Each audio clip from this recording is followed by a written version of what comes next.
Hello there and welcome back to Wack Reviews. My name is Chris, also known as Wackaroni, and we're going to talk about a movie I saw recently, and we're still working on MCU movies, and at the moment we are up to Black Panther. So I will be talking about the movie Black Panther in fairly in depth, and then talking about how I feel about it at the end. There will be spoilers, so be aware. If you have not seen the movie and you'd like to see it, maybe you should not watch this just yet. But yeah, I'll be talking about it and giving my opinions at the end, and there will be some goofy bloopers and outtakes and things at the end. And so yeah, once again, spoiler, and we'll jump right into it. The very beginning of this movie is a very interesting animated thing about the history of Wakanda, which is this African nation that had these 5 tribes that were warring together until they discovered vibranium and the special flower, and just talking about the Panther god, the Panther goddess Bast, and something like once they discovered the special herb that gives Black Panther his powers, he becomes the king and rules over all the other 5 tribes. Wakanda has decided to hide itself from the rest of the world because the outside world is crazy and corrupt, and we don't want them to let them know that we have this vibranium and this special herb and whatnot. So then we go to 1992, and the current Black Panther at the time shows up at this apartment building with his warriors, and there's these 2 guys there, and he says one of them has betrayed him. There's this guy named Ulysses Claw that he's been working with. He stole vibranium, and then we don't see what happens right after that. And then we go to our actual present day, and Black Panther and some of his warriors are stalking this caravan because they're trying to save someone, and there's a lot of cool technology. Black Panther has these little things that he throws down after he jumps out of the plane, and it stops the vehicles, and then he's hiding in the forest, and they're shooting at him, but he's dark, and he's panthery.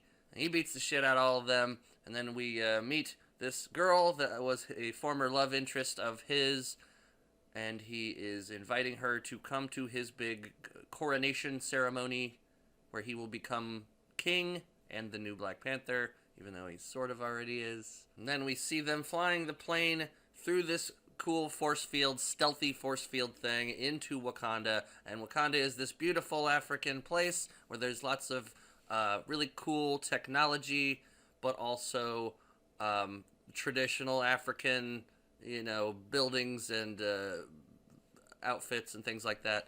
And then we go to a museum in London where Ulysses Claw and Michael B. Jordan's character are there to steal a vibranium artifact, and they manage to do that and escape.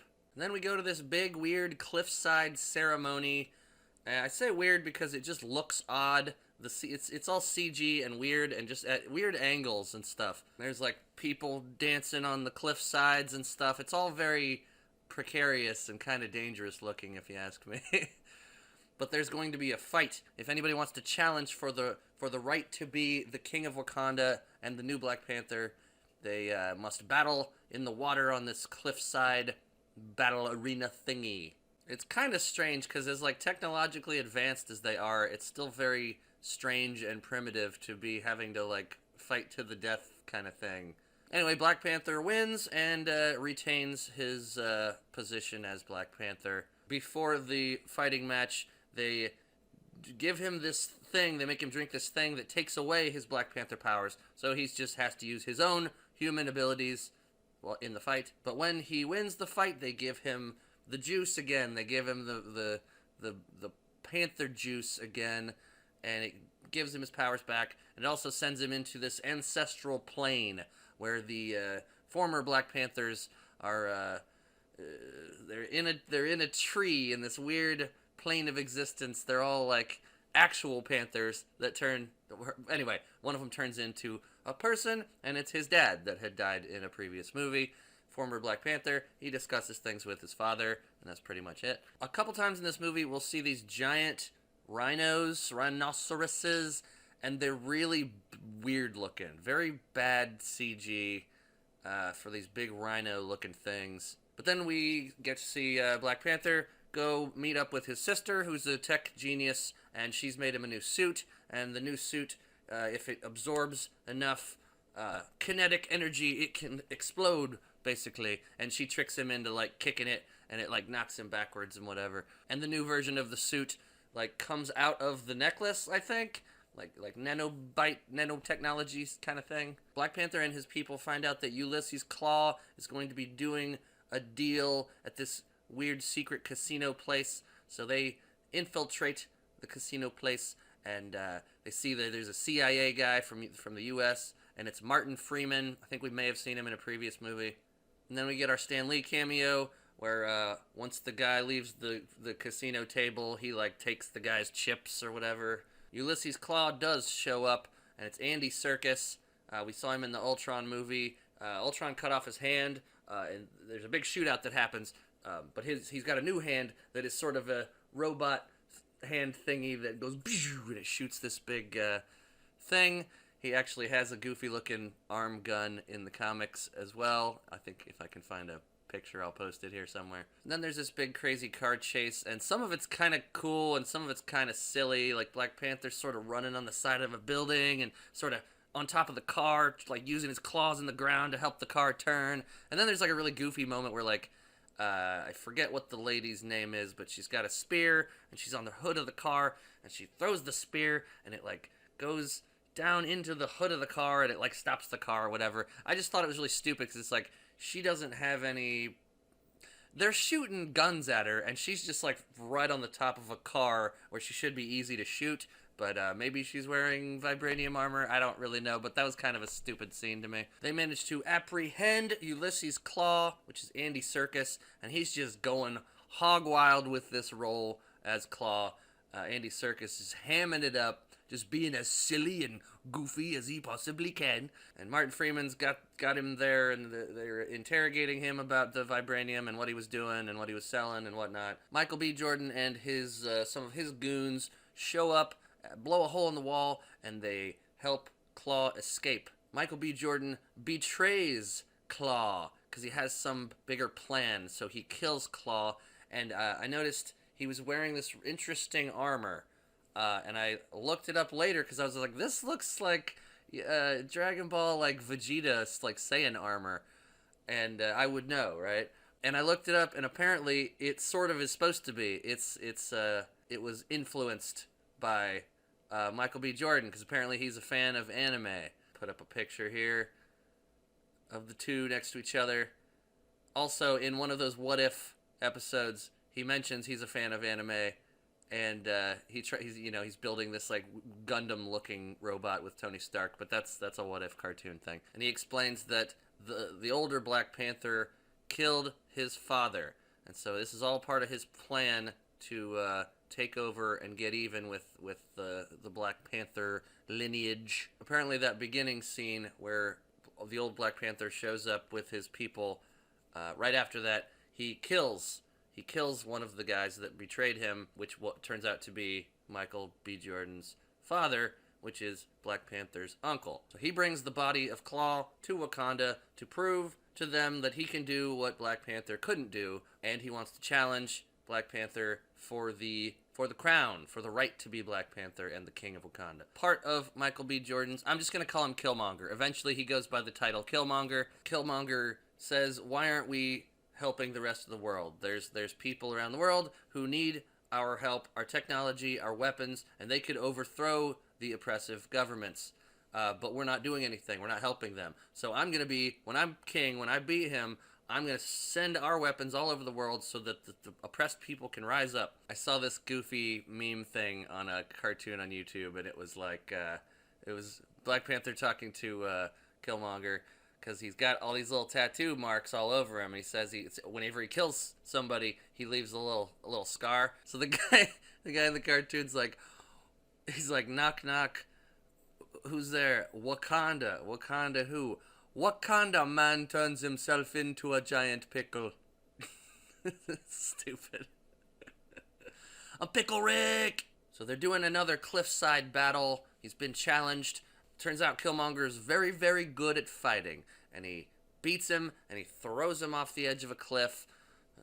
and everybody's just assuming that he's dead now. Killmonger becomes the new king and the new Black Panther. They give him the juice that gives him the power, and it comes from a flower. And he says, burn it all down. I don't want anybody else to be able to have this power again. You know, I'm the last one, whatever. Burn all the flowers down. You can't have it anymore. Black Panther's mother and sister and some of his attendees don't like that Killmonger is going to be the king. They don't trust him. They don't like what he's planning to do. And they managed to find Black Panther's body, T'Challa. They find his body, and he's almost dead. And they take him up the mountain, up to the Snow Tribe, the Snow Tribe people, and there's like sacred ground. So up there, the snow is like the sacred ground. So they put him in the sacred snow, and they give him the juice. Once he gets the juice, he goes back into the vision of the ancestral plane, and he talks to his father again, and he's like, why did you do this? You created a monster, basically, by killing him, leaving the boy in America, not telling anybody else what was going on. You created this person that's going to destroy us all, and it's a big emotional moment. The Snow People tribe is led by this guy named M'Baku, and they're like, we need you to help us, take over again and get rid of this guy. And he's like, we're not going to help you. I'm not going to risk my people. We're not going to help you at all. Killmonger now has a new suit, cool new Black Panther suit. It's a little more gold than the purpley one that Black Panther was wearing. And he's sending out Wakandan vibranium weapons. He's sending them out in these planes, these drones, and we got to stop the drones. They're sending them out.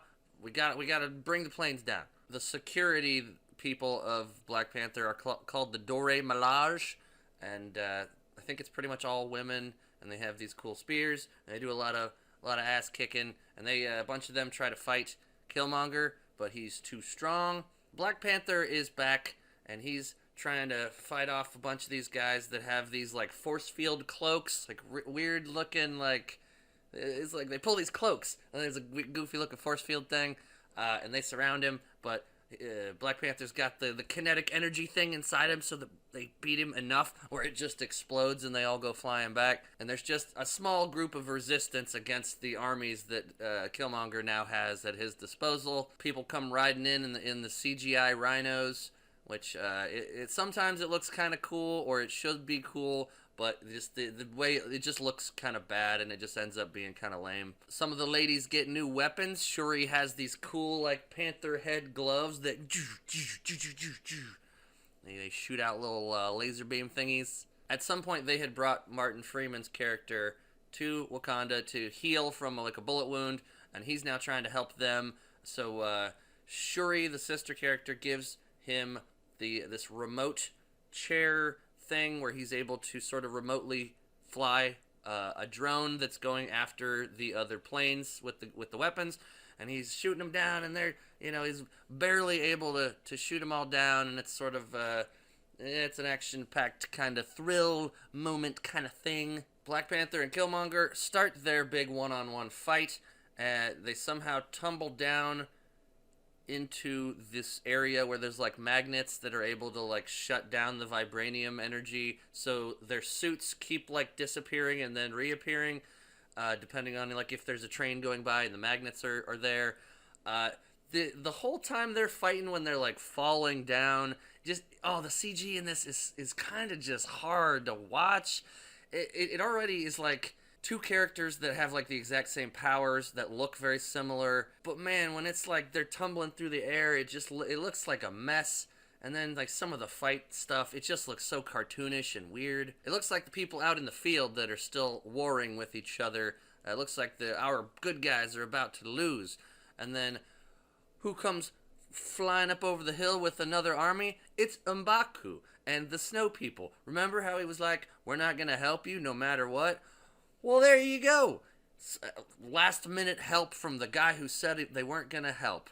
Never heard that in a story before. Black Panther manages to stab Killmonger, and they end up just kind of sitting on a cliffside watching the sun set as Killmonger is dying, and Black Panther's like, we can heal you. You don't have to die like this. And he's like, he's like, just bury me in the ocean like my ancestors. I'd rather die a free man than live under your rule, or something to that effect. He says death is better than bondage. Black Panther and his people decide to put like a crisis outreach center in the old American urban neighborhood so they can start doing some good in the world instead of just hiding in their own little spot. So then the credits roll, and there's some cool animation effects, and Kendrick Lamar songs are playing, and some neat visual stuff. There's a mid-credit scene where T'Challa, Black Panther, is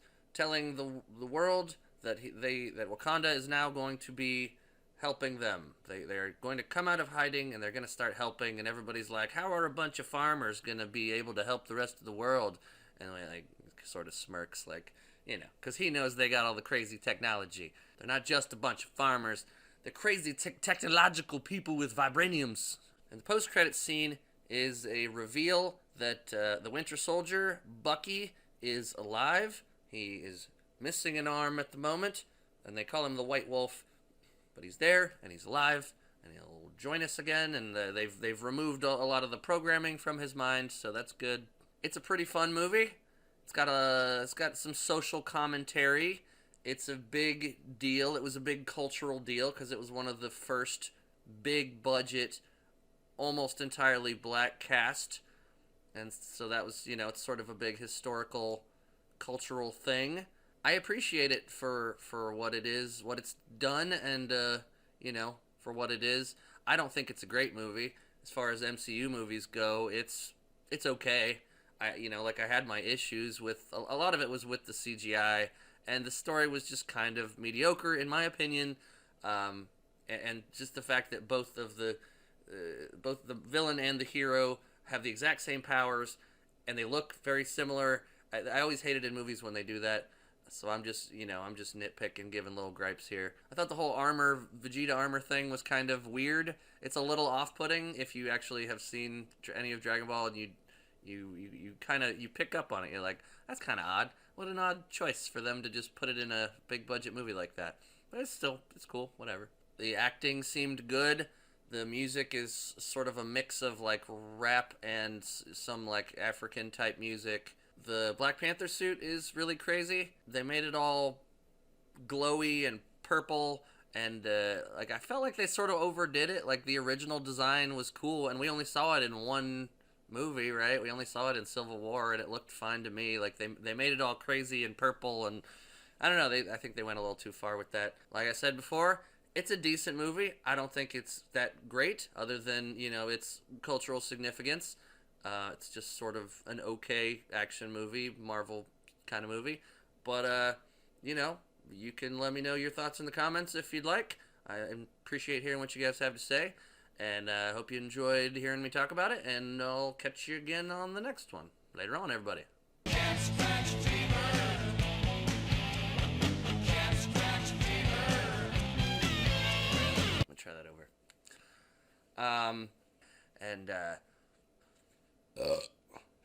But whatever. Black Panther and his people find out that there's going to be a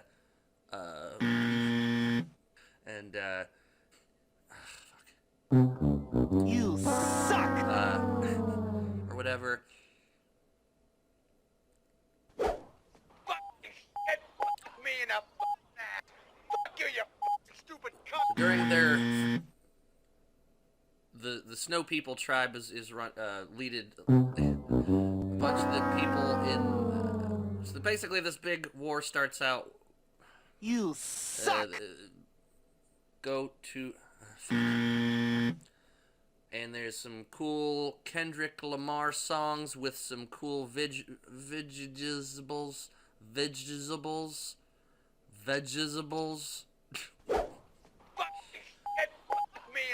So then the credits roll. Fuck you, you stupid cunt. And whatever. See, fuck. That, fuck. You suck.